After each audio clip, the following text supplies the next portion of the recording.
सातपूर अंबड आणि औद्योगिक परिसरातील अनेक कारखान्यांमध्ये औद्योगिक सुरक्षा नियमांची अंमलबजावणी होत नसल्याने मोठ्या प्रमाणात अपघात घडून कामगारांना कायमस्वरूपी अपंगत्व येते।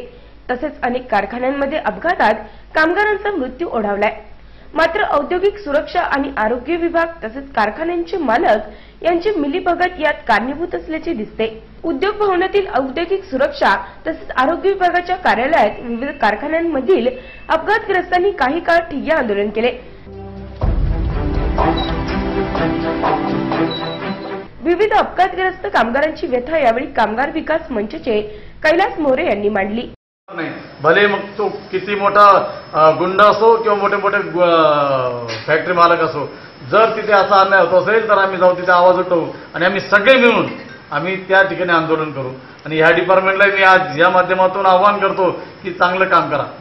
जर लोकांचं नुकसान होत असेल तर असं काम करू नका, कृपया करून या लोकांचं पुढचं भविष्य याच्यावर अवलंबून आहे। जर तुम्ही याच्याने धडा घेत नसाल तर मग दररोजचं आंदोलन इथे ठरलेलं आहे, कारण ही एक संख्या नाही, ही हजार लोकांची संख्या आहे। ठिय्या आंदोलनाविषयी औद्योगिक सुरक्षा आणि आरोग्य संचालनालयाचे उपसंचालक डी.बी. गोरे यांच्याशी संपर्क साधला असता या सर्व प्रकरणांची चौकशी करण्यात येईल असे सांगितले।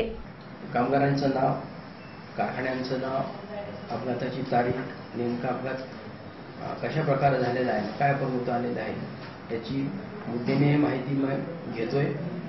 आणि संबंधित कारखान्यात अपघात झाल्यानंतर तर तो कारखाने अधिनियमांतर्गत येत असेल त्याची संपूर्णपणे चौकशी करून त्यांच्याकडे जर कारखाने अधिनियमाचा कायदेभंगाटळ असेल तर त्यांच्यावर कायदेशीर कारवाई या कार्यालयामार्फत संपूर्ण चौकशी केल्यानंतर करण्यात येईल।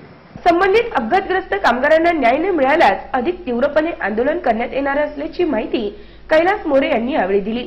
नाशिक सिटी न्यूजसाठी व्हिडिओ जर्नलिस्ट सुनील पगारे, सातपूर।